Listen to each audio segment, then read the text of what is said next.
자, 이제 창세기 25장 1절부터 11절까지 오늘 히브리어 강해 시작하도록 하겠습니다.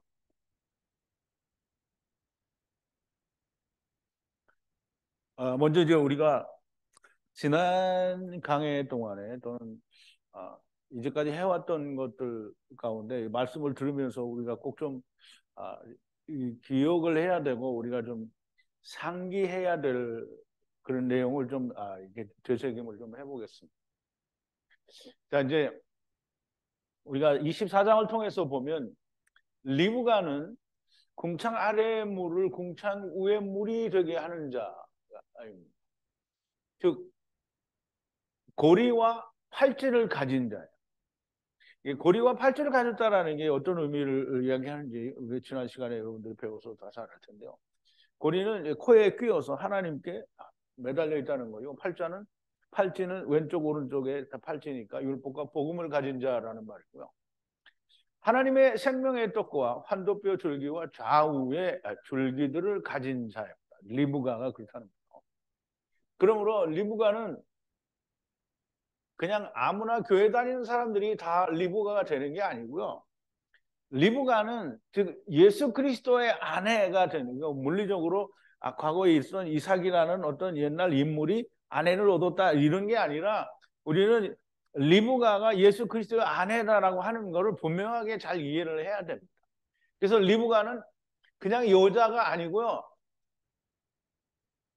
그리스도의 동역자입니다. 동역자. 그러면 이제 여러분들이 나는 리브가야 이렇게 이야기하고 리브가다라고 말을 하는데 동역자의 역할이 아무것도 없으면 말짱황이라는 거예요. 다 거짓말일 수밖에 없는. 리브가는 우리가 생각하는 그런 여자 아내가 아닙니다. 정확하게는 이삭의 동역자라는 말. 동역자라는 말은 바울과 같은 그리고 제자들과 같은 사람들이라는 거예요. 이 바울과 제자들은 누구의 동역자예요? 예수 그리스도의 동역자예요. 그럼 이 사람들이 리브가라는. 자, 이제 모세는 80세에 부르심을 받아 이스라엘을 애굽에서 건져 가나안 땅에 인도한 사람이 됩니다. 동역자 일을 하는 사람. 자, 이제 우리는 좀 잘 생각을 하셔야 될 게 하나님의 말씀이 들렸다라는 이 말은 하나님의 부르심이 있는 거다라는 걸 이해를 할 수 있어야 돼요. 이제 우리가 여러분들이 저한테 올 때 늘 그런 얘기 많이 하죠. 막 30년씩 뭐 40년씩 교회에서 막 허튼 소리를 막 그렇게 듣다가 지금 이 목자를 통해서 진리의 말씀을 들었다 이렇게 얘기를 한단 말이죠. 그게 무슨 말이냐면 하나님이 아모스 선지자를 통해서 때가 이르면 하나님의 말씀이 지금 물이 없는 기갈이 아니라 하나님의 말씀이 없는 기갈을 땅에 보낸다라고 했어요.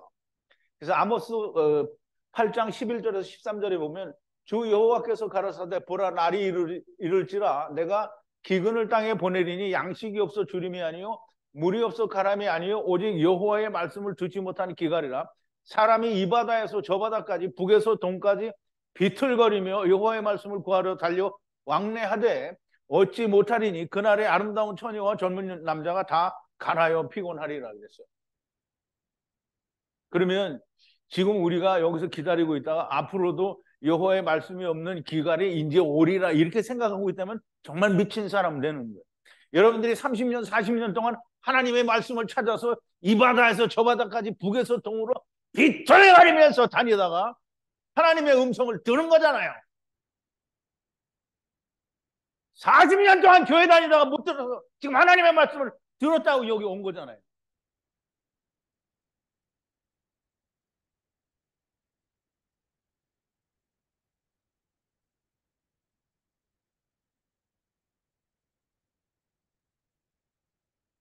그러면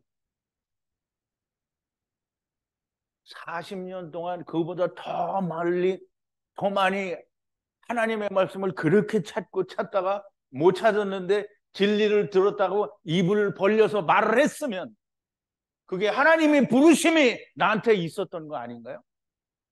그러면 보세요. 하나님이 나를 부르셨어요. 그런데 이게 자기 입으로 하나님의 진리의 말씀을 들었다 이렇게 말을 해놓고 그럼 하나님이 부르신 게 아니다 이렇게 말을 하면 가세요. 다 가.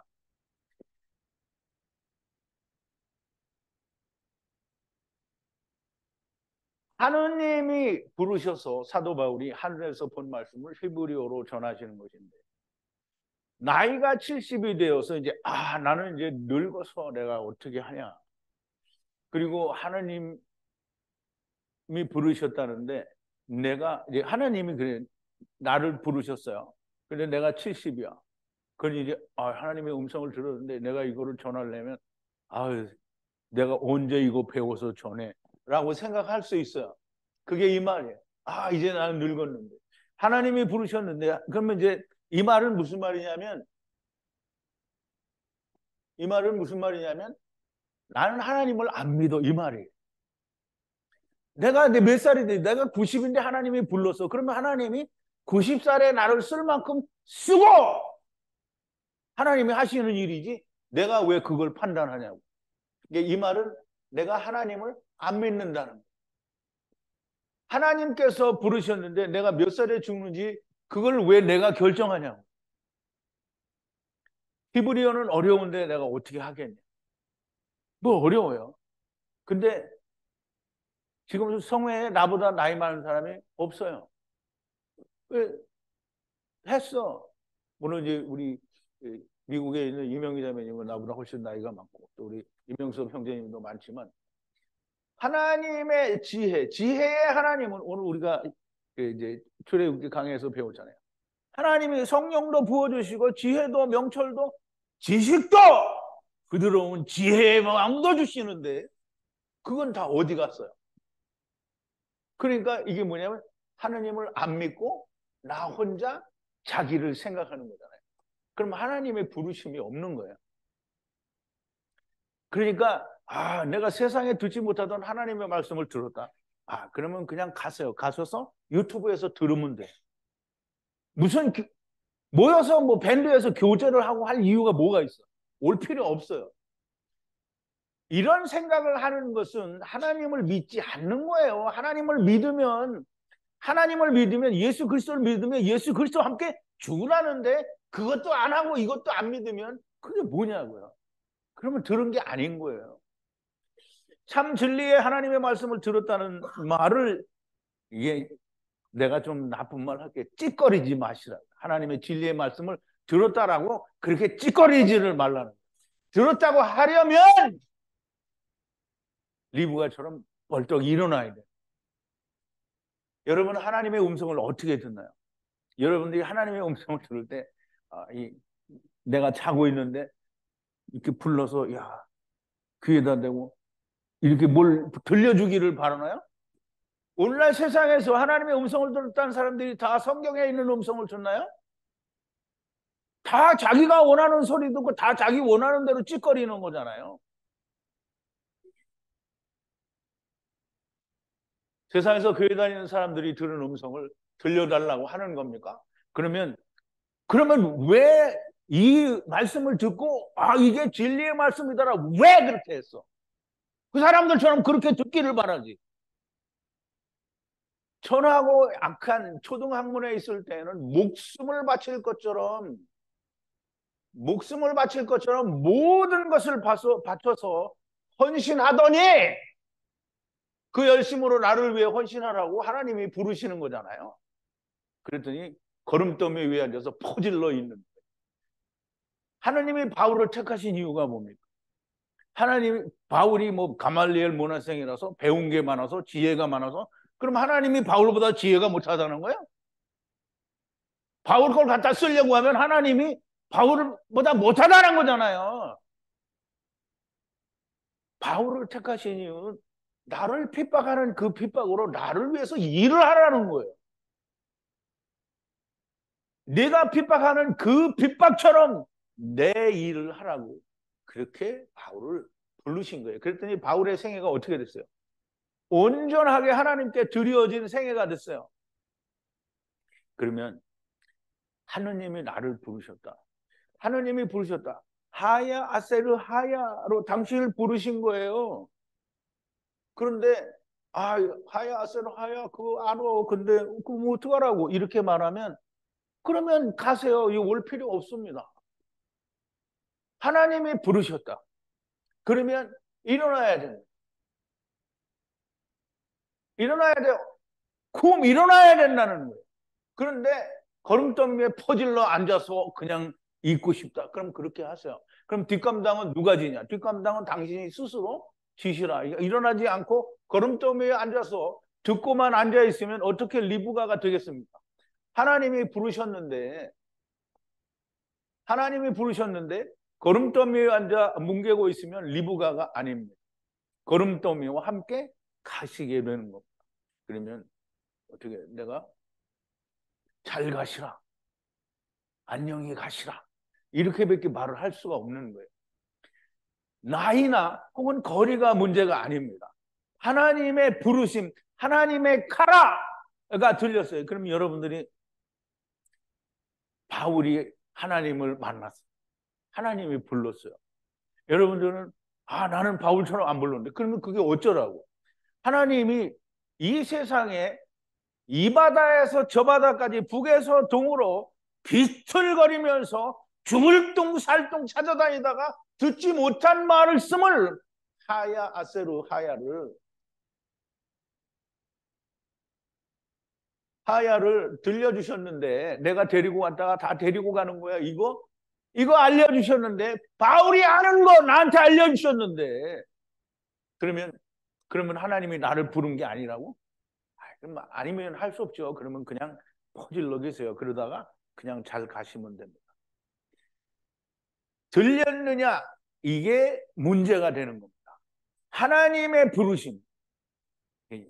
하나님의 부르심이 있는데 하나님의 부르심이 하나님 잠깐만 계세요. 여기 가서 요거 하고 이러고 오겠습니다. 그랬더니 예수님이 뭐라 했어요?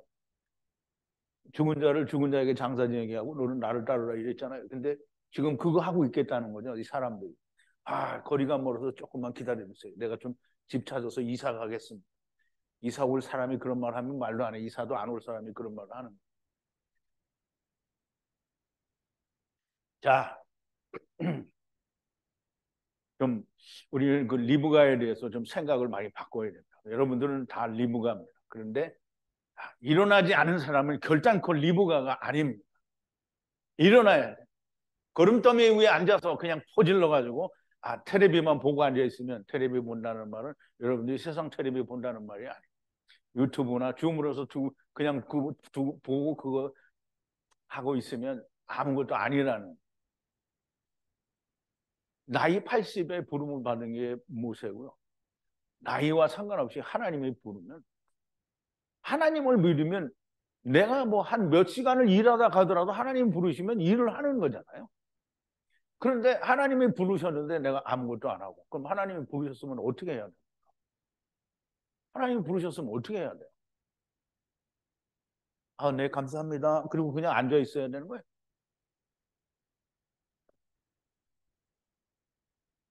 좀 사람들이 좀 하나님의 부르심이라는 거에 대해서 좀 깊이 좀 인식을 했으면 좋겠어요. 자, 아브라함이 아내를 더 취하여 그랬어요. 이제 25장 1절인데요. 더 취하니 그 이름이 그두라라 그랬는데요. 아브라함이 아내를 더 취하였다라는 말은 번역은 후처라고 하였으나 원어에서는 이샤 아내라고 했어요. 아내를 더 취하였다라는 말은 아브라함이 아내를 취한 거는 이삭이 리브가를 취한 것과 같은 거예요. 아내를 취한다라는 말은 물론 사라가 아내지만 아내를 취한다는 말은 더 구해야 될 여자들이 있다라는 거죠. 그래서 여전히 이 아내를 더 취하였다라고 하고요. 사라가 죽었으니 여자 아내를 취한 것이 아니라 아브라함이 데리고 가야 할 존재를 취한 것입니다. 그래서 구드라라는 말은 카타르라는 이 카타르가 어디에 나오는지 아세요? 스트롱 코드가 6,999인데요. 불로 태워서 올려보내는 게 그게 카타르예요. 근데 카타르에서 유래가 된 단어가 그두라예요. 그러면 역시 구원받아야 할 지체 여자라는 의미고요. 여전히 번제는 우리가 다른 번제를 배운 게 있죠. 801 이샤죠. 801. 그래서 여전히 그두라는 하나님이 구원하셔야 될 지체라고 하는 것을 보여주기 위해서 다시 또 아내를 취하는 거고요. 그 구두라가 낳은 이제 아들이 있는데요. 라브 에트 시므란과 바이트 욕산과 바이트 무단, 바이트 미디안, 바이트 이스박, 바이트 수아를 낳더라 그랬어요. 여기 이제 그러니까 라메드 그 30이 되기를 원하는 말씀으로 원하는 그 이제 육체들을 말하죠. 근데 이제 아버지가 400세겔을 내는 말씀 안에서 시므란과 그리고 이제 또 이게 육체로 아버지와 함께 죽으려고 하는 그런 이제 바에트 아들들인데요. 이게 물론 이제 장자가 시므란이고요. 그다음에 나머지 아들들은 전부 바에트라고 표현을 했는데요. 아들이 전부 6입니다. 그래서 시므란과 욕산과 무단, 그 다음에 미디안과 또 이스박, 그 다음에 수아. 미디안은 이스마엘 사람들의 한 족속이죠. 그리고 수아는 욥기에 나오는 수아 사람 빌닷이라고 하는데 그 수아 사람들 중에 하나가 빌닷입니다. 그래서 이 6 아들들은 불로 태워져 하나님께 들어올려질 아내의 아들들에 관한 말씀인데 그들은 6이고요. 땅에 속한 자들이며 역시 아브라함의 아들들이며 결국 자기 어머니 구드라처럼 불로 태워져 올라가야 될 자들이다라는 그런 의미를 가지고 있습니다. 자, 이제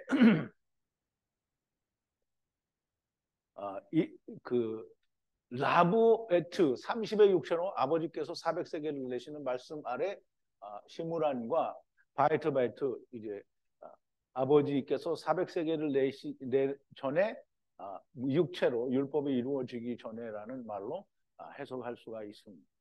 에트바는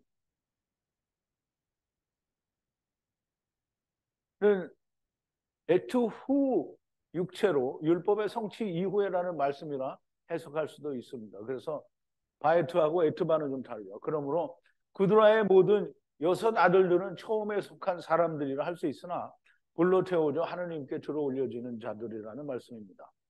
이들은 역시 육에 속한 자요. 하갈이 낳은 자들은 아니지만 여전히 이스마엘 족속이라고 말씀을 하시죠. 요셉이 자기 형들에 의해서 애굽으로 팔려갈 때 이스마엘 족속 중에 하나인 미디안 그 상고들에 의해서 미디안의 거상들에 의해서 이제 팔려가게 되죠. 자 그를 이스마엘 사람에게 팔고 우리 손을 그에게 대지 말자. 그는 우리의 동생이요 우리의 권력이니라 하며 형제들이 청종하였더라. 미디안 사람 상고들이 지나가는지라 그들이 요셉을 구덩이에서 꺼내어 끌어올리고 은 20개의 그를 이스마엘 사람들에게 팔매 그 상고들이 요셉을 데리고 애굽에 갔더라 라고 되어 있죠.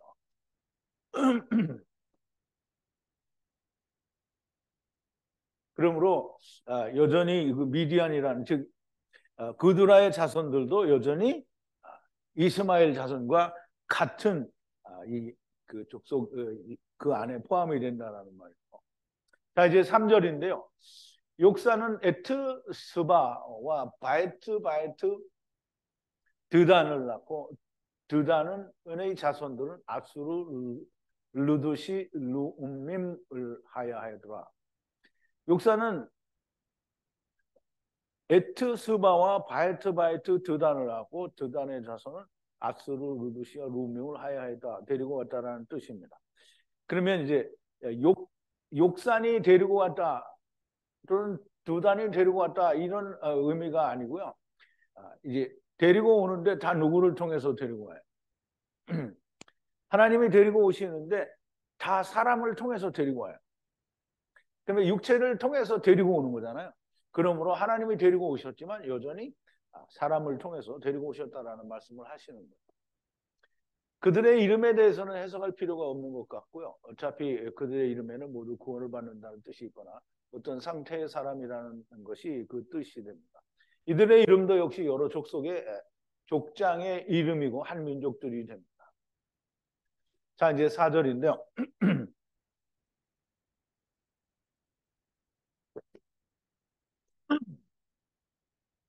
미디안 자손은 에바, 에벨과 에녹과 아비다와 엘다아니 이 모두는 그두라의 아들들이라 그랬어요.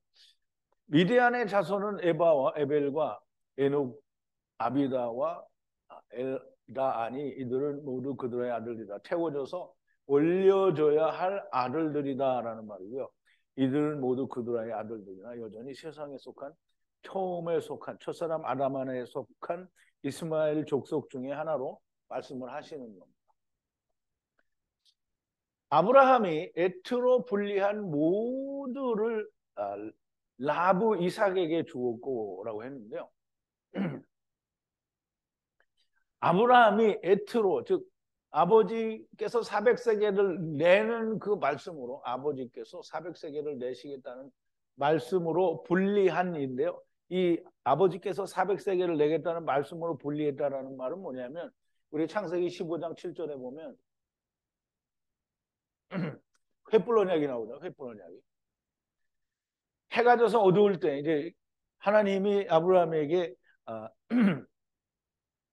약속을 하시니까 아브라함이 그 약속을 내가 무엇으로 이제 알겠느냐라고 하니까 그러면 이제 암소 뭐 3년 된 암소와 무슨 암양과 이렇게 짐승들을 잡아서 이제 갈라놓게 되죠. 그러면 이제 모든 걸 얘기하시고 하나님이 이 쪼갠 고기 사이로 지나가요. 그러면 해가 져서 어두울 때 연기 나는 풀무가 보이면 타는 횃불이 쪼갠 고기 사이로 지나가더라고요. 그러면 하나님이 내가 이 400세겔을 내겠다라는 의도로 거기를 지나가신 거잖아요. 그래서 하나님이 그 일을 하시는 거죠. 400세겔을 내시겠다는 그 말씀으로 분리를 했어요. 그 분리된 모두를 첫사람 아담 안에서 온 모든 것을 라브 아버지와 아들과 내가 하나 되는 육체를 가진 이삭에게 주었고 이삭이 곧 400세겔을 내시는 아버지가 되게 됩니다. 우리가 이제 창세기에서도 배웠잖아요. 야곱에게 이제 입을 맞추니까 요셉에게 모두 넘어가는 것처럼 여기서 첫사람 아담의 역할을 하는 아브라함 하나님에게서 이삭 하나님에게로 다 넘어가는 거예요. 그러면 이제 아브라함이 그 말씀으로 다 분리해서 다 주었기 때문에 이삭이 그 400세겔을 내는 하나님 당사자가 되는 거예요. 그래서 자 이제 6절인데요. 첩의 아들들에게도 분리하신 아브라함이 첩의 아들들에게도 분리하신 아브라함이 근데 첩의 아들들을 분리했어요. 어디로부터? 하나님의 나라로부터 땅으로 분리했는데요. 그 아브라함의 선물을 주고 아들 이삭 위에 동방을 향해 보내요. 동방 땅에 계속 살게 하였다 그랬는데요. 이제 우리가 이 부분에서 이 이스마엘 자손들이 이제 형제들의 면전에 살았다라는 말과 비슷한 의미를 가지고 있어요. 그래서 좀 잘 이해를 해야 됩니다. 자, 첩이라고 하시는데요. 이제 앞에는 아내라고 하셨던 이 그두라를 다시 첩이라고 말을 하는데요. 이 첩이라는 말은 단순히 우리말로 첩이라고 하면 안 됩니다. 그두라의 종말에 대한 말씀을 하시는 거예요. 그래서 첩이라는 말은 이런 뜻을 가지고 있는데요. 본래 발음은 피레게시인데요. 문장 속에서는 이제 피레게시에다가 이게 다른 알파벳이 섞여가지고 페일레게시임이라는 이제 이 단어로 사용이 됐어요. 물론 이제 기본적인 의미는 똑같아요. 그런데 그걸 파자를 하면 은혜로 삼키시는 계명 30의 율법으로 율법을 성령으로 이루는 말씀이라는 거예요. 그럼 이제 첩이라는 말은 첩이지만 이 의미가 다 하나님의 은혜로 삼켜질 거다라는, 그래서 그 말씀을 이루게 되는 자가 첩인 거예요. 그러면 이제 그 구드라라는 이름과 사실 굉장히 일맥상통하죠. 태워져서 데려가는 거고요. 다 삼켜져서 데려가는 거예요. 그래서 첩이라는 말은 단순히 되게 나쁜 말이다 이렇게, 그러니까 우리말로 첩이라고 하면 그 의미가 없어요. 무슨 뜻인지 모릅니다. 또 아들들에게도 선물을 주시는데요. 선물, 마테나인데요. 마테나. 선물은 선물 자체는 희생 제물이다라는 그런 뜻을 가지고 있어요. 아브라함이 주시는 선물이에요. 그러면 아브라함이 희생을 주고 제물을 준다는 건 누굴 준다는 거예요? 예, 이삭을 주는 거예요. 이삭을 주는 거는 그리고 이삭을 주게 되면 뭐가 따라와야 되면 성령이 따라와야 되겠죠. 그러므로 아들들에게도 선물을 주는데 우리가 생각하는 것처럼 무슨 재물을 주었다라고 생각을 하면 안 됩니다. 하느님이 우리에게 주시는 선물은 하느님 자신입니다. 그래서 하나님께서 주시는 선물은 횃불로냐 그 자체가 되고요. 선물을 주셔서 이삭의 동방을 향하여라고 했는데요. 동방이라는 말은 케뎀이고요. 케뎀은 그 다시 말하면 아람 나하라임이고요. 그게 또 마콤이 되고요. 거기가 마른 땅이 되는 거예요. 그래서 케뎀은 동방의 케뎀이라는 말은 태초의 말씀이라는 뜻이고요. 태초의 말씀을 가지고 거기에서 계속 살게 했다라는 말이고요. 근데 그냥 동방이 아니고요. 이삭의 말씀 위에 동방 땅이에요. 그러니까 이삭의 말씀을, 즉 복음의 말씀을 바탕으로 한 동방 땅에서 처음과 나중을 살게 하였다라는 말이에요. 즉 아람 나하라임이라고 하는데, 아람 나하라임은 바다나람이고요. 바다나람은 곧 동방이고 곧 거기가 케뎀이고요. 거기가 마콤입니다. 그러면 본래 거기가 마른 땅이라는 의미가 되는데요. 어차피 이게 특별한 어떤 장소에 대한 의미가 있는 게 아니라 결국은 이 땅에 온 사람들은 하나님의 말씀, 그 선악을 알게 하는 나무와 생명나무 위에서 동방 땅에서 거한다는 말이 되겠죠. 자, 이제 7절인데요. 이 저 때의 해들 중에 아브라함이 100해와 70해와 다섯 해를 살고 분리하여 다시 살았다라고 되어 있어요. 여기는 너무 명백하게 아브라함에 대해서 얘기할 때는 여기 하이 살고 분리하여 다시 살았다 이렇게 돼 있어요. 하야이로 돼 있어요. 하야이. 다시 살았다. 그럼 이제 하야라는 단어와는 거의 비슷한 의미를 가지고 있는 건데요. 이때 저때 곧 처음과 나중의 해들 중에 아브라함이 100, 곧 말씀을 이루는 해를 살았는데 그 말씀을 이루니까 뭐가 되냐면 70, 곧 안식을 이루는 해를 살았고, 안식을 이루게 되면 곧 그게 은혜가 된다는. 뭐 은혜는 기본적으로 안식을 주는 게 은혜예요. 그냥 하느님이 나한테 막 은혜를 딱 주는데 그게 뭔지는 잘 몰라. 그럼 은혜 아니에요. 하나님이 주신 은혜는 분명히 안식이고요, 구원이에요. 그래서 안식, 은혜를 주시는 삶을 사시고 분리하여 다시 사셨다라는 말이에요. 그리고 이제 그 다섯이 두 개가 나오는데요. 다섯. 그럼 처음에도 다섯 은혜를 주고요, 나중에도 다섯 은혜를 준다라는 말이에요. 아브라함이 175해를 살았다는 말씀을 이루어 안식을 주시는 은혜의 삶을 사셨다라는 말이고요. 그리고 다시 분리하셔서 아세르 하셔서 다시 사셨다라는 말씀이 됩니다. 분명히 육체는 죽어서 막벨라 굴의 장사가 되시는데 다시 사셨다고 하십니다. 그러면 다시 사셨다라는 말씀은 무슨 말이냐면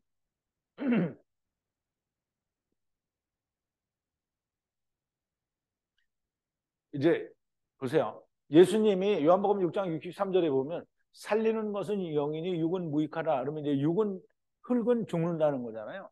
살리는 건 영이잖아요. 그러면 영이 다시 산다는 거죠. 어디에 있는 영이 다시 산다는 거예요? 육체 안에 있는 영이 육은 죽고 영이 다시 산다라는 말이. 자, 이제 베드로전서 3장 18절 19절인데요. 그리스도께서도 한번 죄를 위하여 죽으사 의인으로는 소 불의한 자를 대신하셨으니 이는 우리를 하나님 앞으로 인도하려 하심이라. 육체로는 죽임을 당하시고 영으로는 살리심을 받았으니 저가 또한 영들에게 이 영으로 옥에 있는 영들에게 전파하시니라 그랬어요. 그럼 이제 우리가 전에도 얘기를 했지만 그럼 예수님이 육체로 부활했다라는 말을 사람들이 하기 좋아하는데 하나님이 이 베드로전서에 의하면 중요한 것은 뭐냐면 영이 부활했다는 거고요. 예수님이 다시 육체를 입는 것은 사람들이 예수 그리스도와 함께 더불어 죽고 나도 육신은 여전히 존재한다라는 전제하에서 그걸 보여주시는 거예요. 그래서 예수님이 40일 동안 뭐 했어요? 하나님 나라의 일을 말씀하셨잖아요. 그럼 40일이라고 하는 거를 말씀하시는 거는 땅이 마칠 때까지, 그럼 내가 이 세상을 살면서 땅을 마칠 때까지 주님이 하신 일을 하는 거예요. 그거 하라고 예수님이 육체로 부활하신 모습을 보여주신 거예요. 그러므로 사도 바울이 다메섹에서 하나님을 만났지만 하나님의 나라에 갔다 오고 여전히 육신 가운데 있으면서 죽은 자예요. 영은 살았어요. 그래서 사도 바울이 뭐라 했어요? 나는 날마다 죽노라. 이게 나는 날마다 죽은 상태에 있다라는 뜻이죠.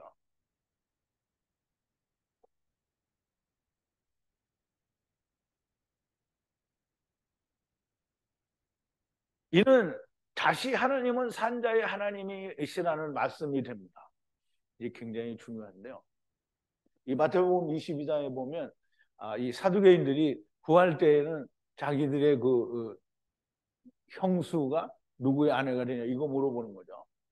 야, 어떤 형제가 7이 있는데 맏형이 장가를 들었는데 후사가 없이 죽었다. 둘, 셋, 넷, 다섯, 여섯, 7째까지 그렇게 했는데 다 후사가 없었다. 그러면 구할 때는 이 여자는 누구의 아내냐 이렇게 물어본 거죠.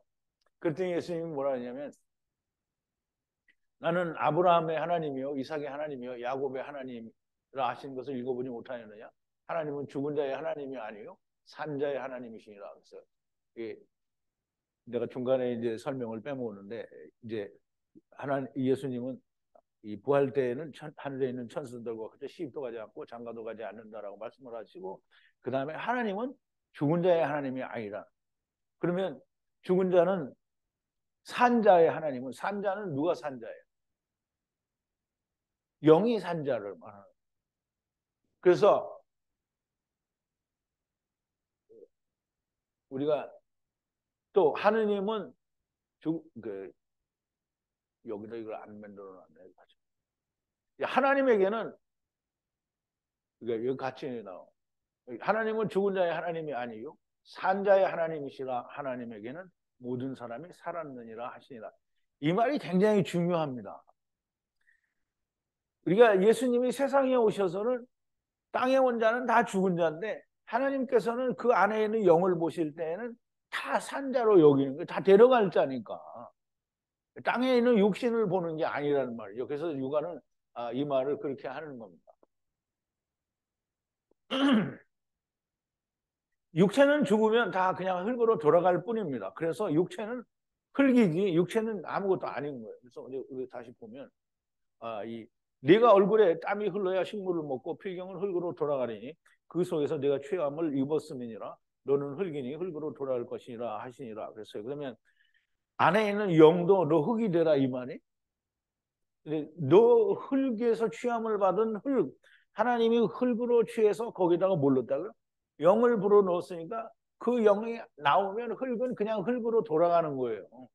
그래서 땀이 흘러야 얼굴에 땀이 흘러야라고 그랬는데 코로 땀이 흘러나와야라고 그랬는데 코로 흘러나오는 건 영이라고 했죠.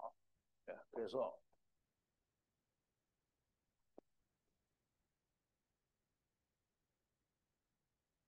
다시 사는 것은 육체가 아니고요. 영이 다시 사는 겁니다. 다시 사는 것, 이 하야이는 육체가 아니고요. 역시 다시 사는 건 영이 다시 사는 것. 자, 이제 8절인데요. 아브라함이 늙어 선을 채워 그래서 선을 채워. 물론 이제 우리말 번역에 이렇게 안 돼 있죠. 아브라함이 늙어 선을 채워서 백발로 숨을 거두어 죽어서 백성을 향하여 모아지니 그랬어요. 아브라함이 이제 늙었어요. 늙으니까 뭐를 이루냐면 선은 토부죠. 토부를 채워 이루었다라는 거예요. 그래서 백발로 숨을 거두었다라고 하는데요. 숨을 거두었다라는 말은 죽었다라는 말은 숨은 거두어서 죽어요. 그러니까 숨은 뭐예요? 숨은 영이 들어가서 호흡이 생기는 거잖아요. 그러면 숨을 거두었다는 걸 영을 거두어갔다라는 말이고요. 그래서 흙이 죽었다라는 말이죠. 그래서 백성을 향하여 모아지니 그래서 백성은 율법을 지키는 자들 백성이라고 하는데 하나님의 본래의 백성들을 또 백성이라고 하는 거예요. 그래서 이 하늘에 있는 하나님의 백성들이 본래의 백성이 되는 거죠. 그래서 이제 우리가 아브라함이 늙어 선을 채워 백발로 숨을 거두니 이제 백발이라는 말은 하나님의 선을 이루었다라는 의미가 있어요. 그래서 이 백발을 너희가 공경하라 이런 말이 있는데요. 영이 돌아갔다는 그러니까 하나님의 선을 이루고 숨이 거두어졌다라는 말은 하나님의 영이 오셔서 선을 이루었다는 말은 자기의 모든 것을 마지막 여호와 하나님이신 이삭에게 다 넘겨주었다라는 말이 그러면 이제 그게 선을 이룬 거예요. 그리고 영이 돌아갔다는 뜻이 됩니다. 죽었는데 백성을 향하여 모아졌다고 하는 무엇이 모아졌겠습니까? 육체가 모아진 건 아니죠. 영이 모아졌다라는 말이 됩니다. 자, 아들들 이삭과 이스마엘이 마므레의 면전 후에 분리하신 헷족속 소할의 아들 에브론의 밭 안에 막벨라 굴에 장사하였다라고 하는데요. 아들들은 누구예요? 아브라함의 아들은 이삭과 야곱이죠. 아니 이스마엘과 이삭이죠.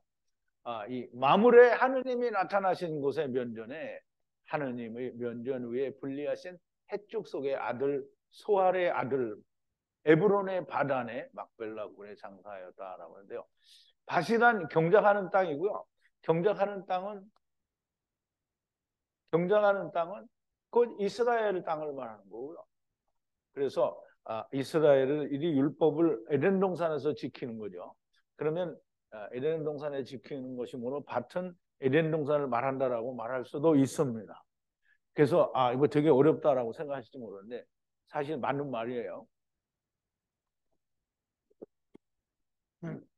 밭에 있는 굴이란 선악을 알게 하는 나무를 먹는 것을 보여주신 에덴 동산이 있는 태홈을 말해요.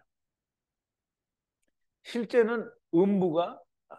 음부는 태홈에 있습니다. 그런데 이 물리적으로 보여주신 막벨라 굴은 이스라엘 땅에 있죠. 그렇지만 그 영이 가는 이 음부는 태홈에 있습니다.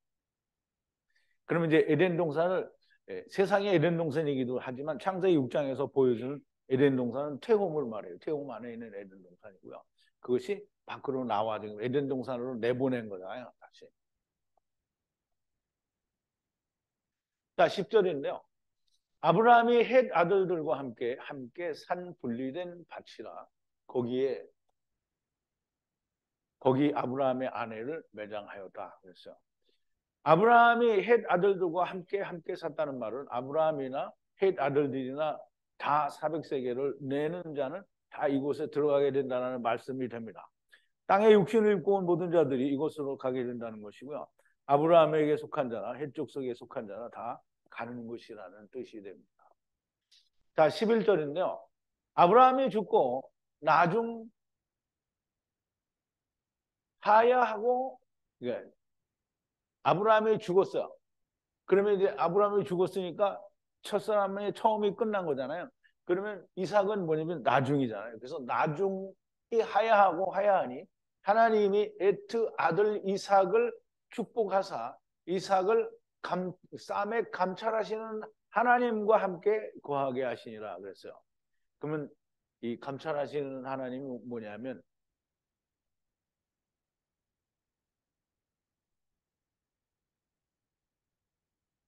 벨로헤이 라헤이, 벨로헤 라헤이, 벨라헤로히 이렇게 얘기를 하는데요. 이 거기는 쌈에 감찰하시는 하나님이다라는 의미가 있는데요. 그러면 이제 아브라함이 죽고 나중이 하야하고 하니 이삭이 하야하니 하나님이 이 에트 아들 이삭을 축복하사 이삭을 어디로 보내냐면 쌈에 감찰하시는 하나님과 함께 거하게 하시니라 그랬어요. 쌈에 감찰하시는 하나님은 누구냐면 이 하갈이 이삭의 사라의 핍박을 피해서 도망갔을 때 하나님의 사자가 만났죠. 그래서 그 하나님의 사자를 감찰하시는 하나님이라고 했는데요. 이 감찰하시는 하나님은 곧 율법 아래 있는 자들을 감찰하시는 하나님이 되겠죠. 그래서 아브라함의 육체가 죽고 나중에 하야하고 하야하게 되죠. 그러면 하느님께서 에트 아들 이삭을 축복하시는데요. 쌈에 감찰하시는 하나님과 함께 거하게 하시니라. 이것이 곧 축복입니다. 그래서 이삭이 리브가를 만날 때 어디로 나오죠? 벨라헬로 거기로 나오죠. 그래서 거기서 이제 축복을. 자, 이제 사람들은 되게 땅에서 받는 거를 뭐 축복이라고 이렇게 생각을 하는데요. 재물 등 모든 물리적인 것 받기를 좋아하고 그것을 하나님이 주시는 복이라고 믿기를 좋아합니다. 그런데 하나님께서는 이삭에게 쌈에 감찰하시는 하나님과 함께 거하게 하시는 것을 축복이라고 하고요. 그런 축복을 주셨어요. 그러면 그런 축복을 주신다는 말은 율법 아래에 있는 자들이 이삭에게 올 때 감찰하신다는 말이에요. 그 돌아보신다는 말이에요. 땅에서 쌈에 감찰하시는 하나님과 함께 거하는 자가 하나님의 나라에서도 함께 거하게 되고요. 이 땅에서 함께 감찰하시는 하나님과 함께 하지 못하면 오는 세상에서는 소금을 치는 성령님을 만나게 됩니다. 하느님의 말씀이 들리는 것은 하나님께서 부르신 겁니다. 사울아 사울아 나는 네가 핍박하는 예수라.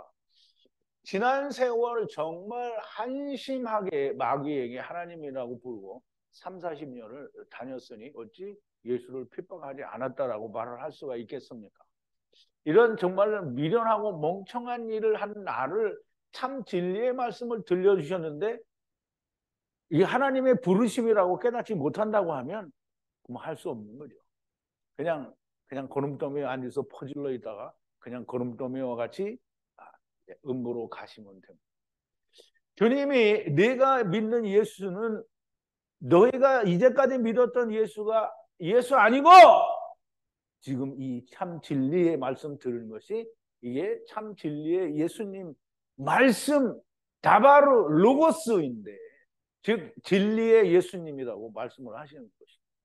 그러면 참 진리를 보여주시고 들려주시는 이유가 뭡니까? 그러면 이거 들은 거는 부른 거예요. 부름을 받은 거예요. 그럼 부름을 받았으면 뭐 해야 되냐고. 하나님이 부르셨다는데 아우 하나님 감사합니다. 다음에 뵐게요. 이렇게 하면 부른 거예요. 그게? 하나님이 불렀다는데 하나님의 부르심에 대해서 그렇게 경고망동하거나 정말 가볍게 생각하거나 지금 세상에 많은 일들을 갖다 들이대면서 아유 하나님 조금만 참아주세요. 이렇게 말을 한다면 하나님의 부르심을 받은 게 아니에요. 하나님의 부르심을 받은 사람은 리브가입니다. 그냥 뭐라고 하든지 벌떡 일어나서 나오는 거예요. 나를 위해 죽으신 마지막 영호 하나님이신 예수 그리스도께서 나를 부르셨다. 와우, 할렐루야. 걸음더미에 퍼질러서 주님 오시기나 기다리자. 뭐 이렇게 하고 있으면 정말 미련한 자가 되는 거예요. 리브가는 그냥 이삭의 아내가 아니고요. 모든 예수 그리스도의 아내가 되는 여자들이 다 리브가가 되고요. 부름을 받았으면 일어나야 되고요. 동역자가 돼야만 됩니다. 동역자가 되려고 하면 천국의 제자된 서기관과 같은 사람이 되어야 되고요. 싫으면 이제 나는 그거 싫어. 나는 그렇게까지는 싫어요. 그러면 관둬요. 그럼 관두면 가서 부자가 나사로 쳐다보듯이 거기에서 전부 이 목자 얼굴을 쳐다보고 있으면 됩니다. 여자가 따라오지 않으면 어떻게 하냐? 그럼 내가 따라가지 않으면 어떡하냐? 맹세가 예수님이 이루신 맹세가 상관이 없는 거예요. 걸음더미에 퍼질러서 기다리시라. 뒷감당은 당신 자신이 하시라. 정말 이게 하고 싶은 얘기를 좀 했어요. 자, 이제 오늘은 여기까지 하겠습니다. 질문은 시간 관계상 생략하겠습니다. 여기까지.